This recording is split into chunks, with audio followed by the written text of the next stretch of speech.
होने के बाद बस मुझे स्टूडेंट्स दिखते हैं और टॉपिक समझ में आता और कुछ समझ में आता नहीं है। ठीक है, चलो याद दिला दिया मुझे।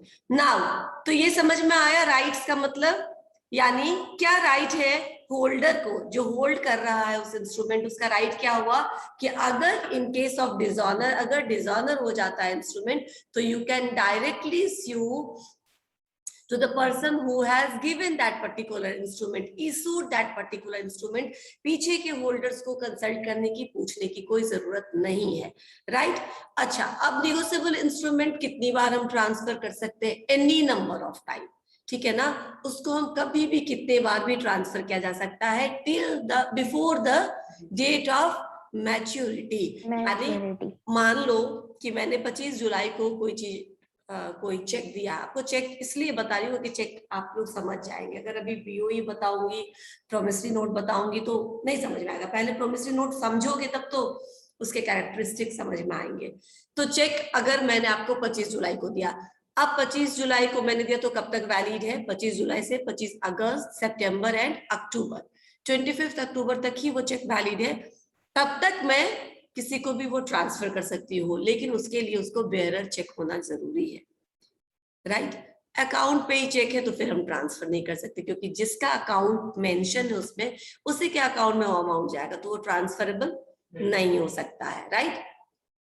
लेकिन अगर वो बेयरर चेक है तो हम एनी नंबर ऑफ टाइम उसको ट्रांसफर कर सकते हैं।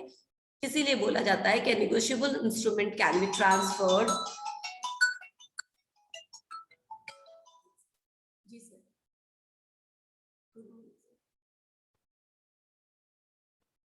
अच्छा ठीक है, ठीक है, हाँ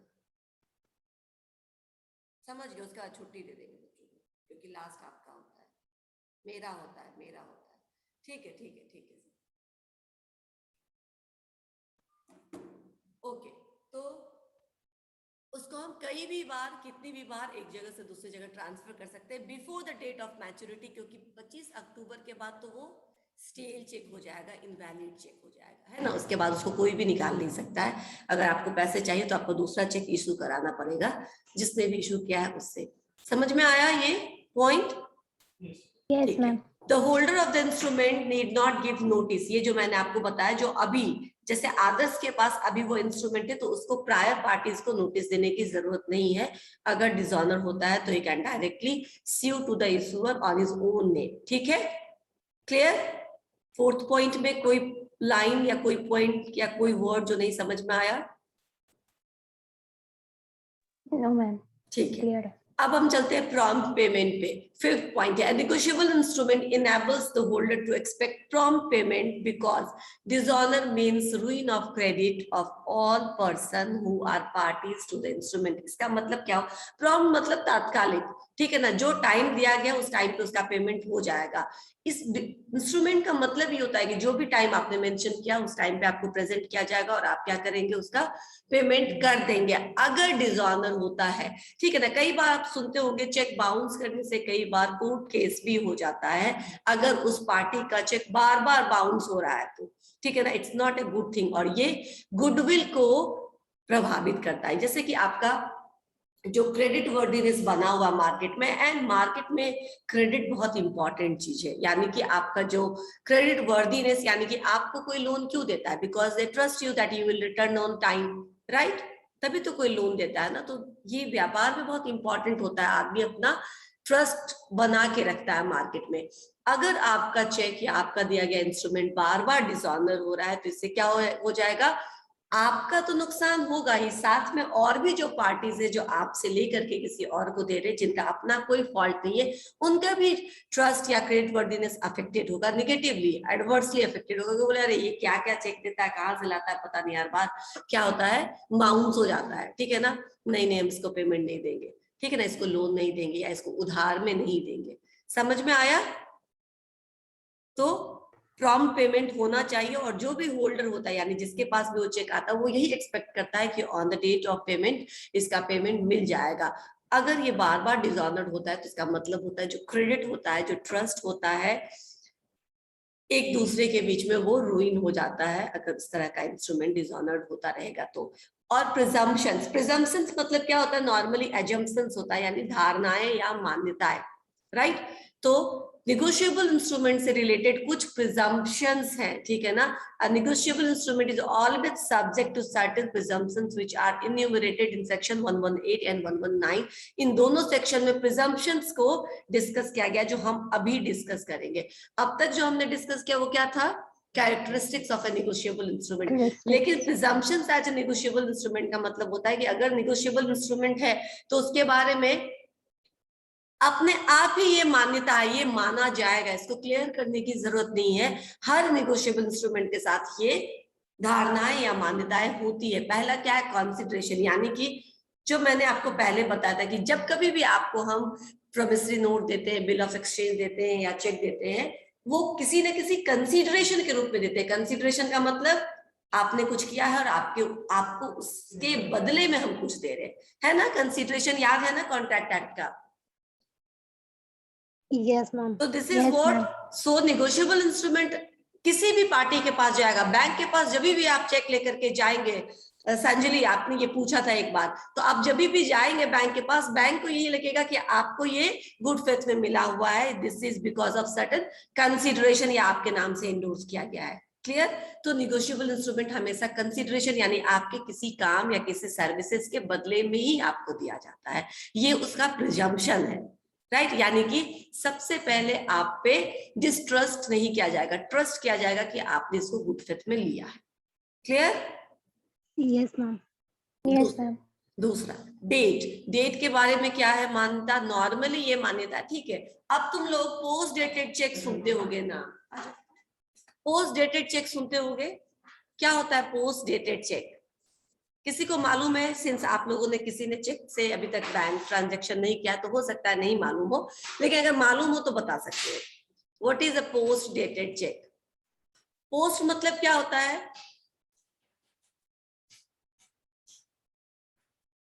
देखो, बाद में, इसके बाद में। हाँ, प्री एंड पोस्ट। प्री मतलब पहले Pre और मतलब पोस्ट पहले। बिल्कुल। तो पोस्ट डेटेड चेक पहले समझ लो। पोस्ट डेटेड चेक मतलब क्या है कि अभी मुझे मालूम है कि मेरे अकाउंट में पैसे नहीं है, राइट, लेकिन ये भी मुझे मालूम है कि मुझे फलाने डेट तक, सपोज करो मान लेते हैं कि 25, नॉर्मली बैंक में एवरी 25th ऑफ, एक minute, 25th of every month में सैलरी मिल जाया करता है। तो सपोज करो मैं 20 तारीख को किसी को चेक दे रही हूँ, अभी ये भी मान लो कि मैं किसी बैंक की एम्प्लॉय हूँ और मैं 20 तारीख को किसी को चेक दे रही हूँ, ठीक है। तो मुझे मालूम है अभी मेरे अकाउंट में पैसे नहीं है, लेकिन 25th ऑफ नवंबर मेरे अकाउंट में पैसे आ जाएंगे, ठीक है। तो मैंने उसको चेक दिया 26/11/21 करके, यानी कि मैं बना तो आज रही हूँ, लेकिन डेट कब का डाला है? आज का नहीं दिया है, 26 का डाला है। अब इसके दो फायदे हैं पोस्ट डेटेड चेक देने के। 26 से पहले तो लगा ही नहीं सकते हो तुम उस चेक को बैंक में, क्योंकि बैंक बोलेगा नहीं नहीं अभी ये चेक का डेट नहीं आया है, राइट, तो लगा ही नहीं सकते। और दूसरा, जब आप 26 या 26 ऑनवर्ड 3 महीने के अंदर लगाते तो आप कभी भी वो पेमेंट ले सकते हैं, राइट। तो पोस्ट डेटेड चेक भी एक तरीके का एश्योरेंस है कि इस डेट के बाद आप इसको कभी भी विड्रॉ कर सकते हैं, इसीलिए हम पोस्ट डेटेड चेक बिजनेस में बहुत चलता है, राइट, बहुत चलता है। अब मैं जो समझाने जा रही हूँ वो ये है कि जब डेट हम लिखते हैं, इंस्ट्रूमेंट पे डेट होना मैंडेटरी है, राइट, तो जो डेट लिखा है इंस्ट्रूमेंट पे वही डेट माना जाएगा कि उसी डेट को इंस्ट्रूमेंट ड्रॉ किया गया। अब ड्रॉ जब भी हम बोले समझना बनाया गया है, एक पार्टी से दूसरे पार्टी को दिया गया है। क्लियर? तो जैसे मैंने कहा कि मैं आज, today is what, today is 17th है ना, 17th November, but I am writing the date of 26th November, तो बैंक यही समझेगी हमेशा कि ये 26th को ही ड्रॉ किया गया है। जो डेट वो इंस्ट्रूमेंट बेयर करेगा, that date will be presumed as the date of drawing the instrument. Clear? Instrument को ड्रॉ करने का डेट वही होगा जो इंस्ट्रूमेंट पे रहेगा, बेयर करेगा इंस्ट्रूमेंट, ठीक है।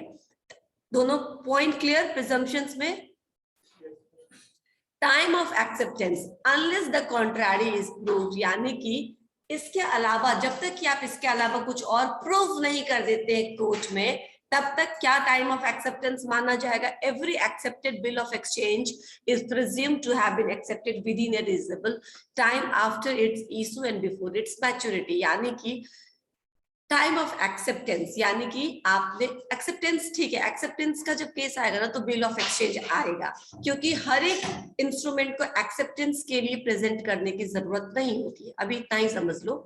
हर एक, जैसे कि चेक को एक्सेप्ट करने के लिए, जैसे बैंक में हम जब चाहे तब जाकर के चेक लगा देते हैं, कि पहले जाकर के उसको दिखाते हैं और बाद में जाकर के उसको लगाते हैं, ऐसा नहीं करते ना। तो चेक को और प्रॉमिसरी नोट को एक्सेप्टेंस की जरूरत नहीं है। Only bill of exchange is the instrument which is required to be accepted before payment. वो भी कंडीशन है, चलेंगे उस पे बाद में, अभी इतना ज्यादा अंदर नहीं जाते। अभी समझ लो कि बिल ऑफ एक्सचेंज ही वो इंस्ट्रूमेंट है जिसको एक्सेप्टेंस के लिए भी प्रेजेंट करना पड़ सकता है, ठीक है ना। तो क्या माना जाएगा? Unless contrary is proved. अगर आप अदरवाइज कुछ प्रूफ कर पाते हैं तो फिर ठीक है, अदरवाइज कोर्ट यही मानेगी कि जितना भी बिल ऑफ एक्सचेंज एक्सेप्ट किया गया है वो एक रीजनेबल टाइम, जिस दिन उसको ड्रॉ किया गया और मैच्योरिटी के डे के बीच में एक रीजनेबल टाइम में उसको एक्सेप्ट किया गया था। क्योंकि मैच्योरिटी के बाद कोई सेंस नहीं बनता है उसको एक्सेप्ट करने का, राइट, क्योंकि अब आप पेमेंट कर नहीं सकते हैं। तो जिस दिन उसको ड्रॉ किया गया और जो उसका मैच्योरिटी डेट है उसके बीच में किसी रीजनेबल डेट में उसको एक्सेप्ट किया गया था, ठीक है। अब ये लिखो, लिखा गया, this presumptions only applies when the acceptance is not dated. अगर डेट लिखना आप भूल गए कि इस डेट को एक्सेप्टेंस है, समझ में आया? अब बिल ऑफ एक्सचेंज में जाना पड़ेगा इसके लिए। बिल ऑफ एक्सचेंज में अगर एक्सेप्टेंस का डेट मेंशन्ड है तब तो वही डेट होगा जिस दिन पार्टी एक्सेप्ट करेगा अपने बिल को। लेकिन अगर वो नहीं लिखा गया है, एक्सेप्टेंस का डेट नहीं लिखा गया है, तो क्या प्रिजम्पशंस होगा? Drawing date and maturity date के बीच का कोई भी एक रीजनेबल डेट एक्सेप्टेंस का डेट माना जाएगा, ठीक है? क्लियर? Yes ma'am. ठीक है, थोड़ा और क्लियर होगा when we study bill of exchange. लेकिन अभी समझ में आया ना कि अगर if the bill of exchange didn't carry any date of acceptance, then in that condition, इसको म्यूट कर दो, then in that condition issuing date and maturity date and any date in between those two dates will be regarded as the date of acceptance, ठीक है। Time of transfer, कब हम transfer कर सकते हैं? मैच्योरिटी से पहले, क्लियर? कब तक वो इंस्ट्रूमेंट ट्रांसफर हो सकता है, एक दूसरे जगह जा सकता है? मैच्योरिटी से पहले, क्लियर? हाँ, इसको और एक्सप्लेन करने की जरूरत नहीं है। टाइम ऑफ ट्रांसफर को जरूरत है नहीं, ठीक है। ऑर्डर ऑफ इंडोर्समेंट, ठीक है, ये समझ लेते हैं। ऑर्डर का मतलब हमेशा क्रम से होता है, आदेश है, लेकिन यहाँ पे नहीं है। हम जब मैनेजमेंट में ऑर्डर पढ़ते हैं तो यहाँ पे ऑर्डर का मतलब क्रम या सीक्वेंस है। तो ऑर्डर ऑफ इंडोर्समेंट क्या माना जाएगा? ठीक है, ऑर्डर ऑफ इंडोर्समेंट माना जाएगा जिस क्रम में वो एक पार्टी से दूसरे पार्टी को दिया गया है वही उसका ऑर्डर माना जाएगा। सपोज देखो, until contrary is proved, it shall be presumed that endorsement appearing on the negotiable instrument were made in order in which they appear thereon। यानी कि पहले मेरा नाम है, ठीक है ना, तो वो मुझे कॉलेज से मुझे इशू किया गया मेरे नाम से, मैंने तुम्हें इशू कर दिया, तुमने आदर्श को कर दिया, आदर्श से श्रेयस को कर दिया, श्रेयस ने उसको कर दिया। तो जिस क्रम में उस पे ऑर्डर आ रहा है, नाम आ रहा है, कोर्ट हमेशा यही समझेगी कि ये पार्टी इसी तरह से इस इंस्ट्रूमेंट को इंडोर्स करते आई है, आगे बढ़ाते गई है। नॉट कि मेरे बाद तुम्हारा नाम है तो कोर्ट ये नहीं समझेगी कि मेरे बाद सीधा सुयश को मिल गया, राइट? समझ में आया? ऑर्डर का मतलब प्रिजम्पशंस ये होगा, यानी जब ये कभी भी कोई मामला फंसता है तभी वो कोर्ट में जाता है, तो कोर्ट विल अज्यूम दैट जो ऑर्डर अपीयर हो रहा है इंस्ट्रूमेंट पे कि किसने किसको ट्रांसफर किया, जिस तरह से नाम आएगा उसी सीक्वेंस में माना जाएगा कि ये अभी होल्डर था, फिर ये दूसरे को इंडोर्स किया, फिर किसी तीसरे को इंडोर्स किया गया और फाइनली ये आपके पास है, राइट? समझ में आया? ठीक है, ऑर्डर ऑफ इंडोर्समेंट वही होगा जो अपीयर हो रहा है इंस्ट्रूमेंट के ऊपर। नाउ स्टैम्प, ठीक है, स्टैंपिंग का मतलब मैं बता देती हूँ। स्टैंपिंग मतलब एक तरह से नोटरी में जाते हैं ना हम, कभी कभी कुछ देते हैं तो एक टिकट पे उसको लिखवाते हैं। तो नॉर्मली कहा जाता है, ये सजेस्टेड एक्सपेक्टेड है कि जब भी आप बिल ऑफ एक्सचेंज किसी को या प्रोमिसरी नोट किसी को दे रहे हैं तो उसको स्टैम्प्ड करिए, यानी कि एक पेपर उसका नोटरी के पास होना चाहिए, नोटेड होना चाहिए, क्योंकि इन केस आपका पेपर ओरिजिनल डॉक्यूमेंट खो जाता है तो आप वहां से जाकर के उसका डुप्लीकेट इशू करा सकते हैं, right. So it is presumed that a lost promissory note, bill of exchange और चेक वाज ड्यूली स्टैम्प्ड, यानी वो स्टैम्प्ड है, नोटरी में वो नोटेड है, राइट। समझ में आया स्टैम्प्ड होने का मतलब। और ये आपको काम आता है अगर आपका ओरिजिनल इंस्ट्रूमेंट खो जाता है या गुम हो जाता है तो। क्लियर। चेक के मामले में इतना यूज नहीं होता क्योंकि आप डायरेक्ट फोन करके बैंक में स्टॉप चेक करा सकते हैं, लेकिन प्रॉमिसरी नोट और बिल ऑफ एक्सचेंज के केस में माना जाता है कि आपने ये माना धारणाएं हैं, अगेन मैं बता रही हूँ, दीज आर द प्रिजम्पशंस, ये ऑटोमेटिकली इसको कंसीडर किया जाएगा, राइट, कि डेट से बिफोर डेट आपने एक्सेप्ट किया है, जो क्रम निकल रहा है उसी क्रम में आपने एक दूसरे को इंडोर्स किया हुआ है, राइट। ये सब क्या है, कंसीडरेशन की वजह, आपको किसी कंसीडरेशन या किसी काम के बदले में मिला हुआ है, आपने इसको गलत तरीके से ऑब्टेन नहीं किया, ये सब प्रिजम्पशंस है। इसको अगर साबित, इसके अगेंस्ट अगर उल्टा कुछ काम हुआ है तो you have to proof it, right, समझे, नहीं तो नॉर्मल यही माना जाएगा। होल्डर इन ड्यू कोर्स अब किसको बोलेंगे, होल्डर इन ड्यू कोर्स किसको बोलेंगे, मैंने बताया ड्यू कोर्स का मतलब होता है, सपोज करो कि देखो बताती हूँ आपको, it shall be presumed that the holder of A negotiable instrument is the holder in due course, यानी कि कॉलेज से मेरे पास वो चेक आया और मुझे वो फर्दर किसी को मान लो इंडोर्स भी करना, लेकिन अभी वो मेरे पास है तो right now I am the holder in due course. Finally जब तक उसका कोई मैच्योरिटी डेट से पहले जिसके पास भी है और उसको हम पैसा इन कैश नहीं करा लेते, ले नहीं लेते, तब तक we are holder in due course. हाँ, जब हम अगर मान लो किसी और को इंडोर्स कर देंगे तो अब now I am not holder in due course, अब कौन हो जाएगा, अब ये हो जाएगा होल्डर इन ड्यू कोर्स, उसके बाद तुम हो जाओगे, उसके बाद तुम हो जाओगे, जिसके पास वो इंस्ट्रूमेंट है ही suppose to be holder in due course, right. Every holder of a negotiable instrument is presumed to have paid consideration for it and have taken in good faith। जो भी होल्डर है अभी उस इंस्ट्रूमेंट का, मैं हूं, चाहे संजलि है, चाहे सुयश है, चाहे जो कोई भी है, जिसके पास वो इंस्ट्रूमेंट है उसके पास माना जाएगा कि प्रॉपर गुड फेथ के बदले में उसके पास, यानी प्रॉपर कंसिडरेशन के तरह उसके पास ये पहुंचा है, and that person is holder in due course, right. But if the, अब वही बात जो मैं आपको पहले बता चुकी हूँ, but if the instrument was obtained from its lawful owner by means of an offense or fraud, यानी कि मैं lawful owner हूँ लेकिन मुझसे किसी और को किसी दूसरे तरीके से मिला जो कंसिडरेशन के रूप में नहीं गया, जो गुड फेथ के रूप में नहीं गया, फ्रॉड या ऑफेंस से उसने ले लिया, ठीक है ना, चीट किया या फ्रॉड करके या कहीं और से उसको मिल गया, तो वो होल्डर इन ड्यू कोर्स नहीं कहलाएगा। The holder has to prove that he is holder in due course, otherwise is not considered is holder in due course, क्योंकि आपके पास वो गुड फेथ में नहीं है। अगर गुड फेथ में है तो आपको प्रूव करना पड़ेगा, अदरवाइज यू आर, तो जिस किसी के पास गुड फेथ में वो नेगोशिएबल इंस्ट्रूमेंट है वो होल्डर इन ड्यू कोर्स कहलाएगा। अगर अदरवाइज किसी ने लिया है तो उसको प्रूव करना पड़ेगा, otherwise he is not regarded as holder in due course, क्योंकि होल्डर इन ड्यू कोर्स के कुछ राइट्स है जो हम आपको बाद में बताएंगे। तो अगर आपको गलत तरीके से मिला है तो you can not exercise those rights. समझ में आया? जैसे मैं एक एग्जांपल अभी दे रही हूँ, मान लो वो चेक गिरा हुआ तुम्हें मिला और वो बाउंस हो रहा है, can you sue me? No ना, क्योंकि आपको तो मैंने इशू ही नहीं किया था, तुम होते कौन हो निकालने वाले, राइट? तो you can not sue me. तो there are certain rights to holder in due course, लेकिन चूंकि आपके पास वो गुड फेथ में नहीं है, आपको वो राइट सीज हो जाएगा। अगर है तो आपको प्रूफ करना पड़ेगा। क्लियर?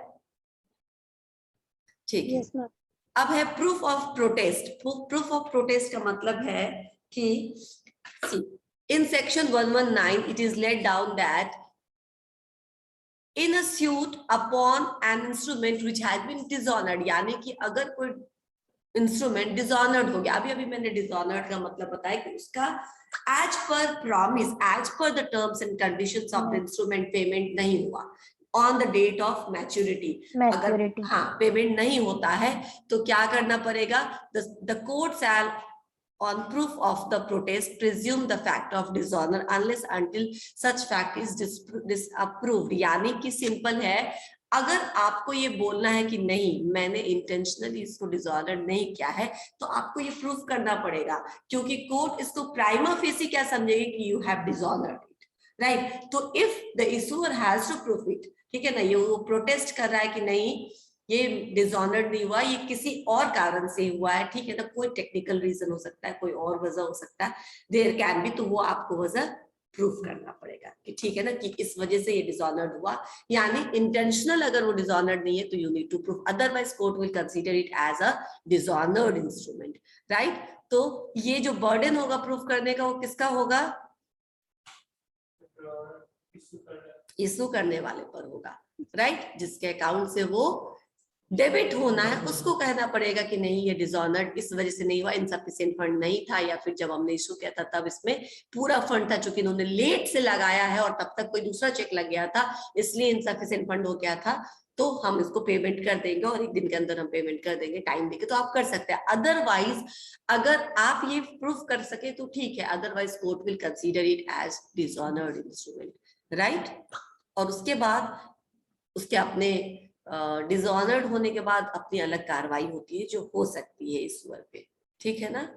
जो मैंने आपको बताया बहुत बार, अगर आपके किसी बैंक अकाउंट से आपका चेक बार बार डिसऑनर्ड हो सकता है तो हो सकता है आपको ब्लैकलिस्ट कर दिया जाए ना, इस बैंक के अकाउंट से आप किसी को कुछ दे ले सकते हैं और दूसरे भी अकाउंट पे आपको सील कर दिया जाएगा या क्लोज कर दिया जाएगा, ऐसा कुछ हो सकता है। मतलब ब्लैकलिस्ट करने का मतलब होता है कि अब आपका बिल्कुल से क्रेडिट वर्दीनेस खत्म हो चुका है और आप लोन नहीं ले सकते, दे नहीं सकते, तो बिजनेस इसके बिना चल नहीं सकता। और नेगोशिएबल इंस्ट्रूमेंट का मेन मकसद तो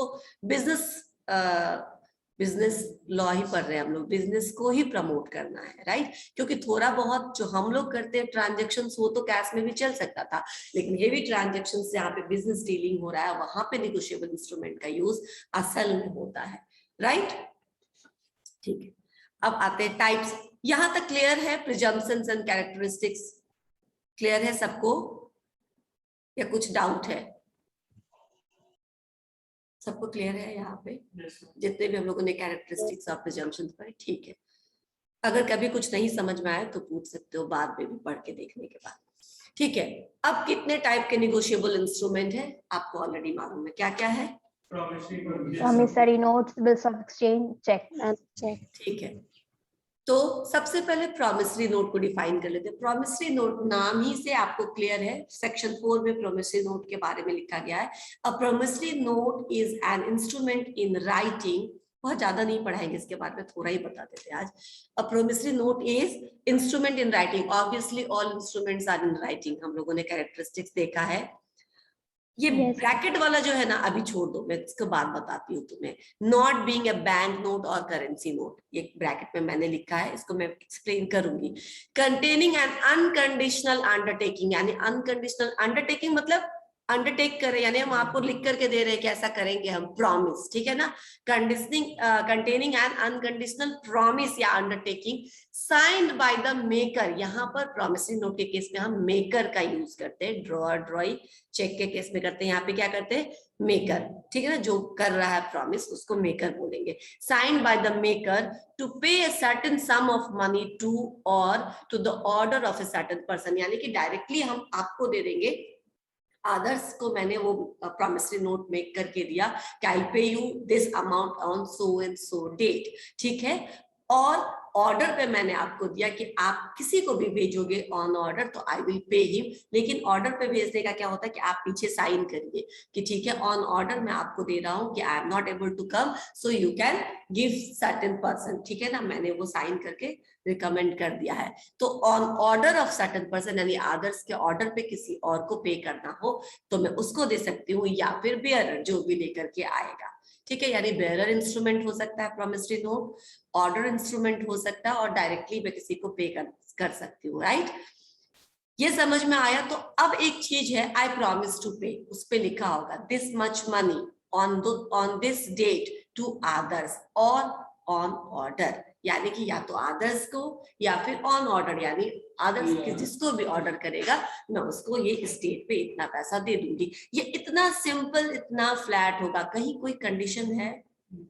कोई अगर कोई कंडीशन हुआ तो वो प्रोमिसरी नोट नहीं होगा, क्योंकि आप खुद प्रॉमिस करते दे देंगे तो फिर कंडीशन क्या लगा रहे हैं, ठीक है ना। तो कोई कंडीशन, वो कंडीशनल नहीं हो सकता, कोई भी इंस्ट्रूमेंट कंडीशनल नहीं हो सकता है। यहां तक क्लियर हुआ? अब मैंने ब्रैकेट में लिखा है कि not being a bank note और currency note, why? Bank note या करेंसी जो हमारे पास आता है 100 का 200 का, उस पे भी तो लिखा होता है promise to pay so and so rupees to holder या bearer of the instrument, right? Bearer of the instrument, signature किसका रहता है? गवर्नर का, आरबीआई के गवर्नर का उस पे सिग्नेचर होता है। क्या वो क्यों नहीं प्रॉमिसरी नोट है?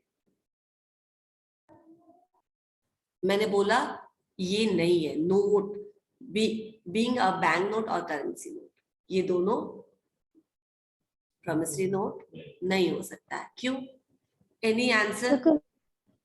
क्योंकि मैम अगर वो नोट जिसको मिलेगा अगर गिरा हुआ तो फिर वो उसका हो जाएगा, तो ये प्रूव नहीं हम कर सकते कि वो नोट मेरा था। अगर कोई अदर पार्टी उससे ले लिया तो और कुछ? नॉर्मली यहाँ पे देखो मैं बताती हूँ, वो इसलिए नहीं होता क्योंकि उस पे सिर्फ गवर्नर ही साइन कर सकते हैं, लेकिन प्रॉमिसरी नोट पे आप भी साइन करके उसको दे सकते हो, वो भी। अगर ऐसे करें नोट को हम, बैंक नोट को हम प्रॉमिसरी नोट बना दे, और तो फिर उसमें सबके सिग्नेचर आपको मिलेंगे। कभी अमिताभ बच्चन का सिग्नेचर मिलेगा, कभी शाहरुख खान का सिग्नेचर मिलेगा, कभी सुयस का सिग्नेचर मिलेगा, कभी मेरा सिग्नेचर मिलेगा। लेकिन ये रूल है कि उस पर सिर्फ गवर्नर ही कर सकता है, यानी कि वो इजिली ट्रांसफरेबल तो है, लेकिन everybody can not make that note, ठीक है ना? सिर्फ आरबीआई ही छापता है वो नोट, राइट? या कॉइन जिसपे सेंट्रल गवर्नमेंट का सिग्नेचर होता है, राइट? तो ये सिर्फ आरबीआई को दिया गया है ये इशू करने का। प्रॉमिसरी नोट सिर्फ आरबीआई नहीं इशू कर सकता है, एनीबडी कैन इशू। तो ये डिफरेंस है खुशी, कि नॉर्मली जो बैंक करेंसी होता है उसको सिर्फ आरबीआई इशू कर सकता है, जबकि promissory note anybody can issue to another party, ठीक है ना? इसको ऐसे बोल सकते हैं क्या, ये नोट आरबीआई के गवर्नर के द्वारा ऑथराइज्ड होता है बट पोजीशन चेंज होते रहता है, इसमें हम पोजीशन चेंज होते रहता है, अथॉरिटी बिल्कुल दोनों चेंज कर सकते हैं वो इसमें। बिल्कुल। लेकिन आप प्रॉमिसरी नोट का मेन क्या होता है कि अनकंडीशनल होता है, कोई भी किसी को इशू कर सकता है ना। अगर मुझे तुमसे, मान लो कि मैं 50,000 का तुमसे Yes, सामान लेती हूँ और मैं बोलती हूँ कि ये प्रॉमिसरी नोट रख लो, मैं इस तारीख को तुम्हें पेमेंट कर दूंगी, तो ये मैंने साइन करके दिया, लेकिन उसपे सिर्फ आरबीआई का, उसपे कोई साइन नहीं हो सकता, कोई किसी को नहीं दे सकता। समझ में आया? इसीलिए चूंकि वो सिर्फ आरबीआई के लिए रिजर्व है, रिजर्व बैंक ऑफ इंडिया ही उसको इशू कर सकती है, इसीलिए बैंक नोट को या कॉइन्स को हम प्रॉमिसरी नोट नहीं promissory बोलेंगे। notes That is also a promise to pay. It is written over there, but everybody cannot issue that, cannot make that. That's why that is not a promissory note. Clear? Clear? ठीक है। तो अब promissory note में क्या होगा? जो draw कर रहा है यानी जो बना रहा है, जैसे हमारे तुम्हारे केस में तुम मुझे उधारी पे सामान दे रहे हो। नॉर्मली बिजनेस में मैंने हमेशा बोला कि negotiable instrument is for business purposes basically. तो वहां पे मैंने तुमसे 50,000 का सामान लिया, मेरे पास अभी नहीं है, तो तुम कैसे दोगे मुझे पैसे? ठीक है ना, कुछ तो चाहिए तुम्हारे पास। तो तुम क्या करोगे कि मुझे, ठीक है मैं आपको अभी उधार दे रहा हूँ, आप मुझे एक प्रॉमिसरी नोट दे दीजिए, यानी आप प्रॉमिस टू पे नोट दे दीजिए मुझे। मैंने नोट दे दिया तुम्हें, मैं क्या हो गई? मैं मेकर होगी, तुम क्या हो गए? पेई हो गए, ठीक है ना? तो I become maker of the note and you become the पेई, और उस डेट आने पे आप उसको ले सकते हो। इसका एसेंशियल एलिमेंट नेक्स्ट क्लास में, ठीक है? यहां तक याद रहेगा? ठीक है, ओके। हाँ अभी भेज देती हूँ, तुमने बोला है मुझे। एक सेकंड।